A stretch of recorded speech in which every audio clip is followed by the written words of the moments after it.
WhatsApp governance పై CM Chandrababu review చేశారు. ఏపీలో రేపటి నుంచి వాట్సాప్ గవర్నెన్స్ మొదలవుతుంది. మొత్తం 161 సేవలు అందించే ఆలోచనలో ఉన్న సర్కార్ ఇప్పటికే మెటాతో ఒప్పందం కుదుర్చుకుంది. ఇక కులగణన సక్సెస్ పై రేవంత్ రివ్యూ చేశారు. ఇంటింటి సర్వే దేశం దృష్టిని ఆకర్షించిందన్నారు. పంచాయతీ ఎన్నికలపైన సీఎం సమీక్ష చేశారు. బీసీ కమిషన్ రిపోర్ట్ రాగానే కోటాపై తుది నిర్ణయం తీసుకుంటారు. 6 ఎమ్మెల్సీ స్థానాలకు స్కెడ్యూల్ విడుదలైంది. తెలంగాణలో 3, ఏపీలో 3 సీట్లకు ఎన్నికలు జరుగుతాయి. ఫిబ్రవరి 3న నోటిఫికేషన్ రిలీజ్ చేస్తారు.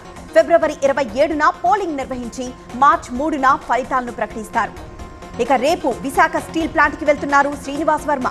సంస్థను లాభాల్లోకి తీసుకువెళ్లడమే లక్ష్యమన్నారు. సేల్ పూర్తిగా ప్రభుత్వ సంస్థ కాదు అని చెప్పారు. విలీనం ప్రతిపాదన వస్తే ప్రజల వాటాపై ఆలోచిస్తామని చెప్పారు.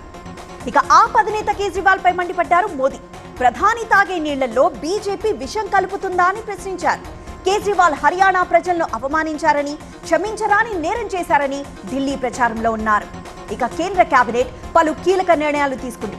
నేషనల్ క్రిటికల్ మినరల్ పాలసీకి ఆమోద ముద్ర వేసింది. ఈ పథకం కోసం 16,300 కోట్ల రూపాయలు కేటాయించారు. 24 ఖనిజాల తవ్వకాలకు ప్రోత్సాహం ఇవ్వాలని నిర్ణయించింది. ఇక కుంభమేళాలో ఇవాళ తొక్కిసలాట జరిగింది. 30 మంది చనిపోయారు, 90 మంది గాయపడ్డారు. మౌని అమావాస్య సందర్భంగా భక్తజనం పోటెత్తారు. 13 అఖాడాల సాధువులు కూడా పుణ్యస్నానాలు చేశారు.